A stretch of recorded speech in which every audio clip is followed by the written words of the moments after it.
It's Anthony Freed again at RSA 2024, talking to some of the most interesting people around. And look who I run into. It's Stacey Cameron. Hello. PsyCam Strategies. So Stacey and I spent some time together last year in D.C. Were we in D.C.? No, we were in... We were at D.C.-ish, it's Maryland, Northern D.C. Virginia. Oh, Maryland. Oh, yeah, it was Maryland that time. That's right. So I had a good time at Gartner. Really happy to see you again. And we're going to talk a little bit about compliance. Yes. And I don't know very much about it. Okay. Other than some of the big compliance standards and stuff. And generally, having worked in security for a long time, we kind of frown on compliance a little bit. We say like, it's a checkbox security. Right. Kind of undermines, the true strategy of a security program and stuff. And then there's obviously some things that we do in security that don't necessarily align with the compliance needs from a legal standpoint of the organization and stuff. So tell me where I'm wrong here. Well, that is an opinion that is held by most, so that's totally okay. But one of the things that we understand that compliance does not mean security.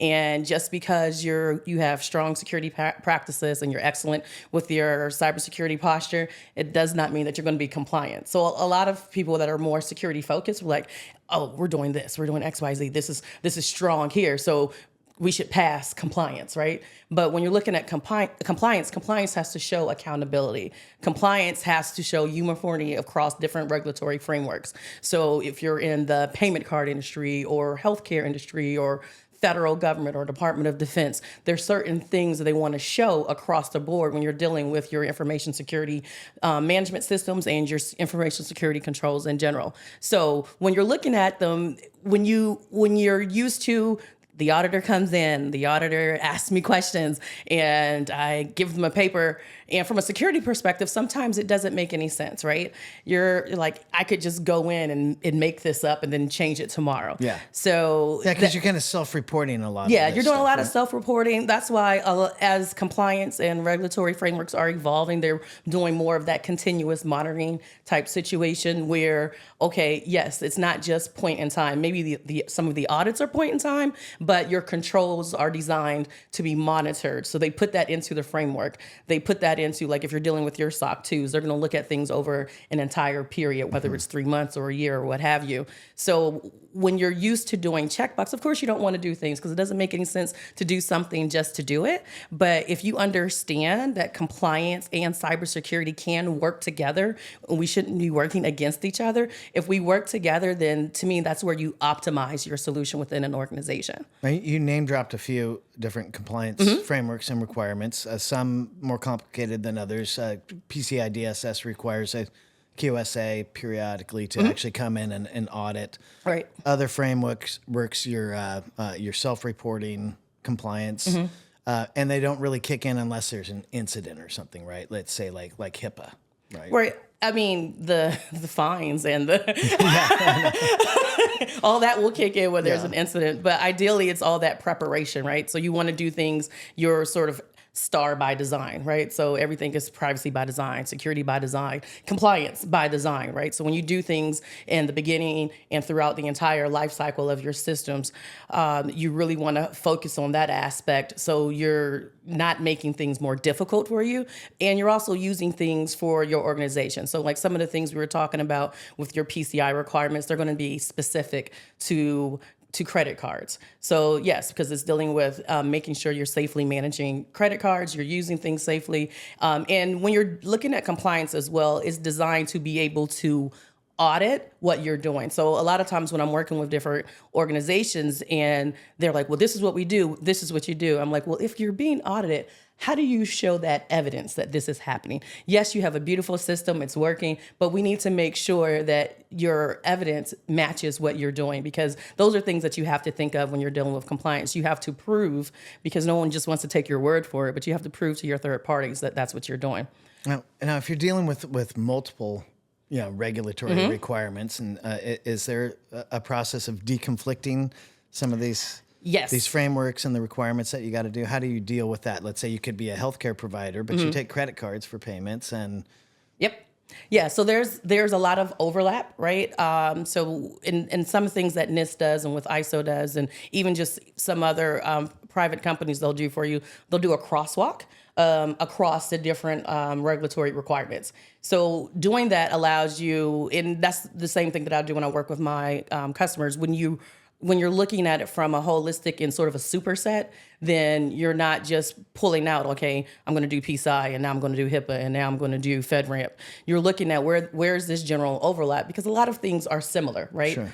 And I would say probably the bulk of the controls that you have to put in place are going to be similar to things that you would just do out of your cybersecurity practices, things that are similar just across, you're going to have your access controls, your training controls, your disaster recovery, your contingency management, your incident response, change management, a lot of your identification and authentication. So a lot of things are going to overlap from security control perspective. There may be some more minor nuances that's going to be specific to handling credit cards. Like your documentation needs to be specific. Sure. You need to be able to, some controls may need to be specific to make sure you're properly masking your credit card numbers and then making sure that you're only keeping things for a certain amount of time.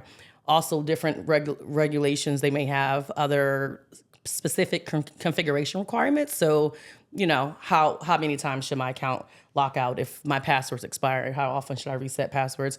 Those types of things that you're gonna look into. Those are the tweaks that you would have to do. And what you do is whichever one for that particular standard is more stringent, that is the one that you go across. You don't need to put in multiple standards across your organization. I know that seems simple, but I've gone places and I've seen that happen, right? Yeah. So the biggest thing, especially when you're dealing with compliance, you want to properly scope your environment, because some areas require a little bit more rigor based on the risk of that environment, and you don't want to overdo it. So you don't want to overcommit your resources, because sometimes it can be taxing on tracking and reporting and adding extra controls where needed. But if you're dealing with something that's publicly available information, it's not connected to anything else that's sensitive, you want to apply the controls that are specific for that risk. And when you start understanding that, then it starts making a little more sense when you're dealing with compliance. I've had I always like to say, as we were talking, compliance is fun. Compliance can be sexy, Yeah. right? So let's look at that aspect of it. And I enjoy compliance because I understand it from a different area, right? So I understand people's pain points when it comes to it. And I like to say, okay, what are your pain points? How do we make this easier for you? Some things you do for the particular regulatory authority, some things that you need to do. I would say maybe a couple of instances where we did something that just didn't make sense because the auditor just wouldn't take no for an answer. Yeah. And even the auditor agreed that it didn't make sense to do. But they're bound by. But they're bound by reporting. And I do appreciate that some of the standards, like your NIST standards and your ISO standards and even PCI, they do evolve over time to understand, especially when you're used to your brick and mortar systems, then you're moving to more cloud-based systems. So they're looking at, okay, these are specific to cloud systems. So a lot of times when you're dealing with your compliance standards, you have to understand, okay, does this make sense? Don't just do things that don't make sense. That's why when you're dealing with a risk management framework, there's ways that you can have compensating controls, or you can implement, you have to understand the intent of the control, and you can implement it in a way that best works for your organization. So those are a lot of times where being able to see that and not take it for a checkbox, I just have to do this to make sense. But it's like, wait a minute, I'm doing this may meet this requirement. I just have to, if I document it appropriately, then I can explain it to an auditor, and I can explain it to who's ever implementing a control. Okay, so young company, you're advising us, 3 years in North America. We've got some growth, good footprint here. Hey, we want to move into EMEA. Right? Yes. What is it? Does that blow up your day? It's like, well, Halcyon in general, no. Well, no. So, I mean, you just tackle it with everything that you're doing. You're looking at what's my requirements. What do I need to do next?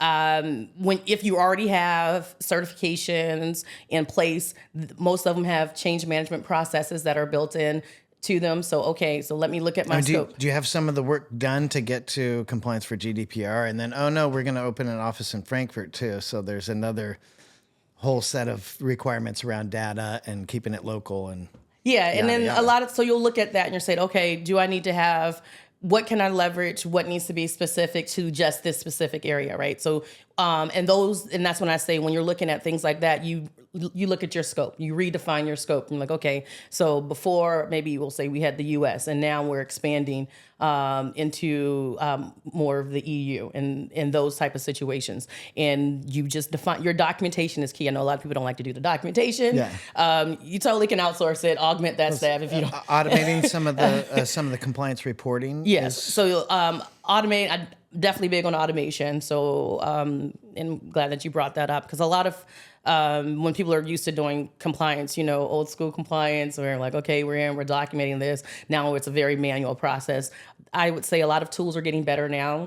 Different GRC tools, different tools that you can use to help automate and make and ease the burden. So you don't necessarily have to bring in a full-time person. You can probably augment with a tool and then some contracting resources or what have you to really manage the program and get the benefit of what you're needing. But you always have to look and make sure it works for your organization. So if you're heavy on internal development, you're probably going to want to use tools that have more APIs that work with the different tools within your environment. So you want to look at that. If everything is pretty much outsourced or off the shelf, and you may just be more focused on documentation type tools. Sure. So those things, you just kind of look at it and from what you really need. Not one tool will meet everyone's need.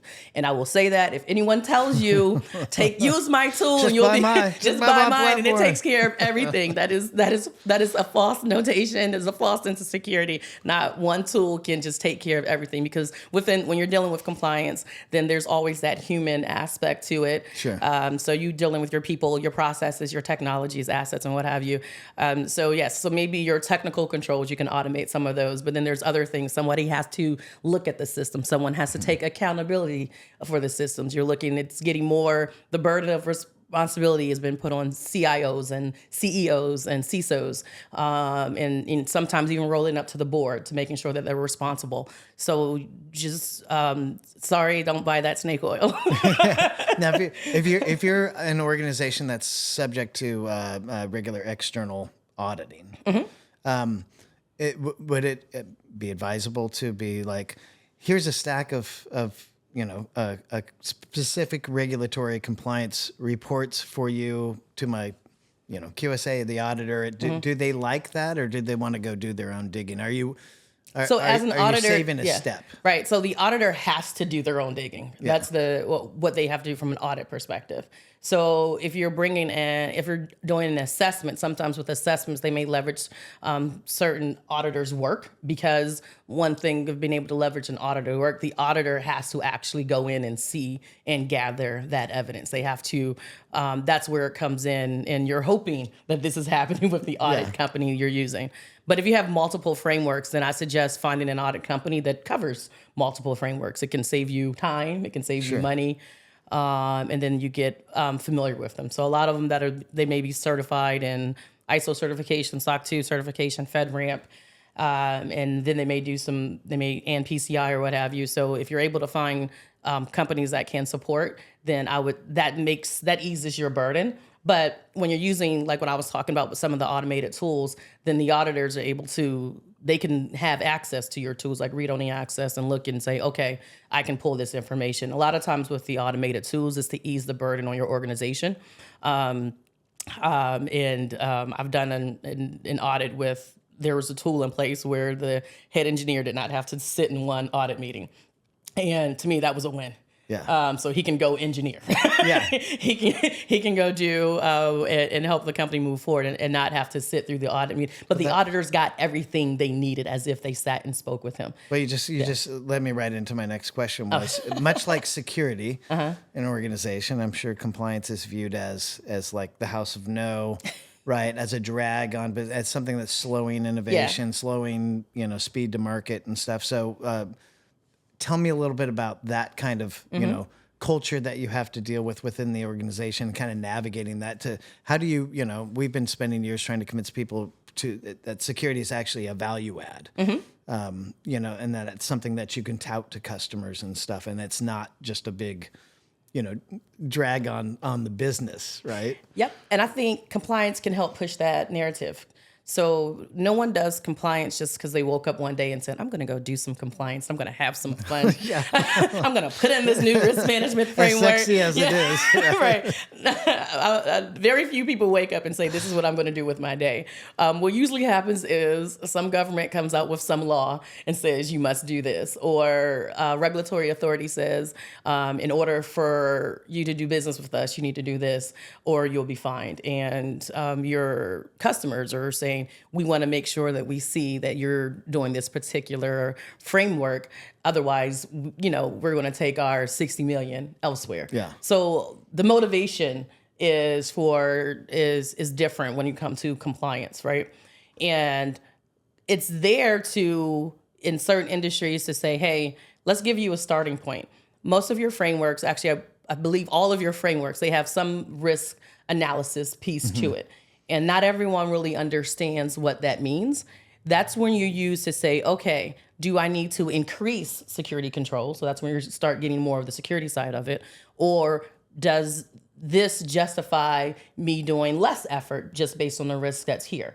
And then I can define it. So when people are assuming it's just another report, I have to do this. We need to be able to look at the risk versus the reward, right? So let's say if we're not doing what we need to do, if we're not having a record of it, and then we get popped by something that's missed because we didn't do a user account review, and realize that our vendor has access and we haven't used this vendor in years, right? So now we have this threat in our environment that's open and available, and that's in our compliance checks. So if we, that can't be good. They can't be good. And then using multi-factor or two-factor authentication, it's in a lot of your compliance controls, right? So when you start looking at some of these breaches and you're like, hey, this account wasn't in use or this account was overprivileged, these are compliance checks. Yeah. So when you're trying to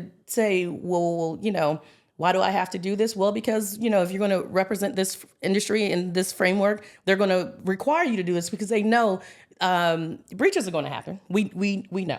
So part of your compliance checks as well is you prepare for when they do, but you want to minimize your risk, right? So you want to minimize your threat landscape. You want to be able to have your redundancy so you can recover.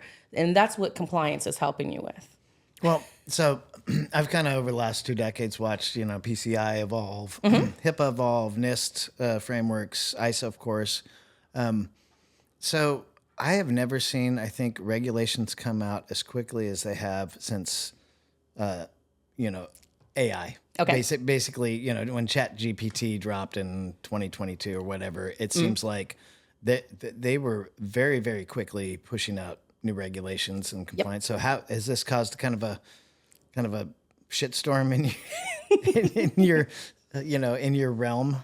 Well, I mean, it's coming, right? So, and I actually applaud that the regulations around it and the laws around it are coming out quickly.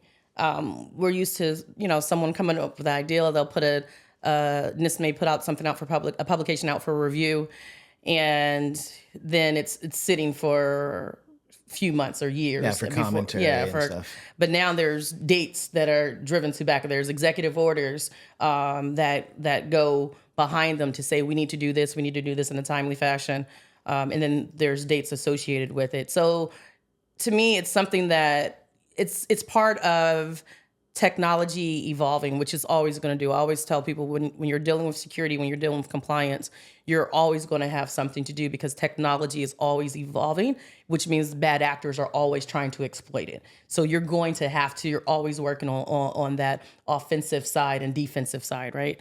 So those are the times where, yes, I applaud that things are coming out a lot quickly, because then you're not leaving it up for enterprise to say, I think I should do this, or it's probably our due diligence. It's coming out with regulation behind it to drive it. So that means, okay, now I can get approved funding because I have to do it.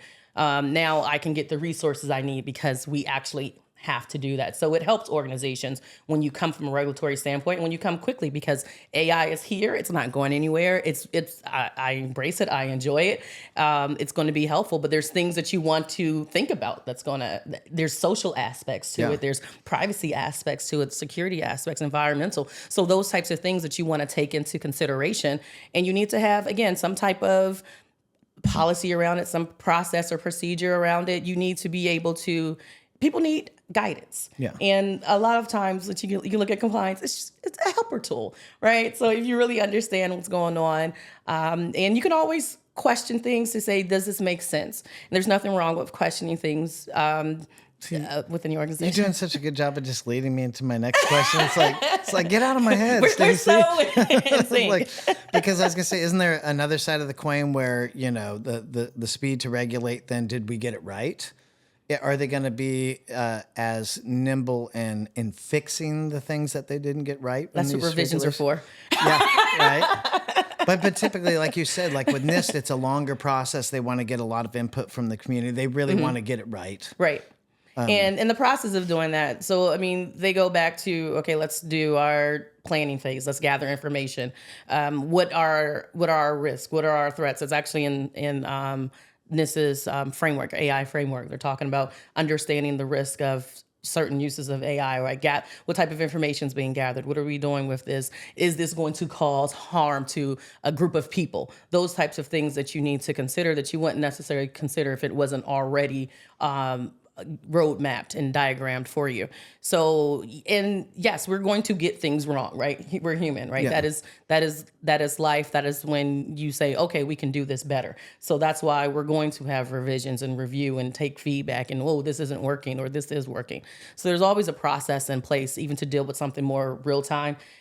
Someone may have a unique situation and it's an outlier. So you need to deal with that. So that's why, again, when you have these type of risk management frameworks, they allow for the outliers. You just have to properly define it and do your testing, do your due diligence, ask the experts. Yeah, these are frameworks. You still got to do the work. Yeah. So I mean, compliance is not there to inhibit you, even though it seems like it can, but you can really use it to your advantage. And I think we have some policies specifically designed to inhibit me within the company, but that's another story. That's internal stuff. That's not mandated. That's part two. Yeah. That's right. So any parting thoughts on this? I mean, what's the big takeaway from, you're starting a bit, you're growing a business, you're confronted with these, it seems like big hands, looming over you. Don't run away from it. Embrace it and seek help, right? Don't try to go do all the research on your own and become an expert. Work smart. Okay. And try to identify optimal solutions. When you work with people who have done it for years, work with your advisors and I've had people, and I won't say names, said person. Yeah. I know. That says, I don't want to deal with compliance. I don't want to have to think about it. So you do it, right? So in those situations, that's where, okay, yes, let's find somebody who's done this, who knows how to navigate the landscape, and we can just go from there. So don't be afraid of it. Make sure your security professionals and your compliance are working together. And of course, you're always bringing legal in as well. We didn't talk about that, but that's when you're looking at compliance, you're looking at all types of liability. So you want to make sure that legal is involved. Let them decide. Yeah. This I always tell people, I was like, I'm not a lawyer. I do not play one on TV. So I can give you all the recommendations I can based on experience. But if we're talking about liability, let's bring in your general counsel and your legal representation to make sure that everyone's on the same page, because everyone wants to deal with it. And where can people find you? You can find me at www.scicam.io or Stacey Cameron on LinkedIn. So. Okay, Stacey, thank you so much. Always a pleasure. This was fun. Yay. All right.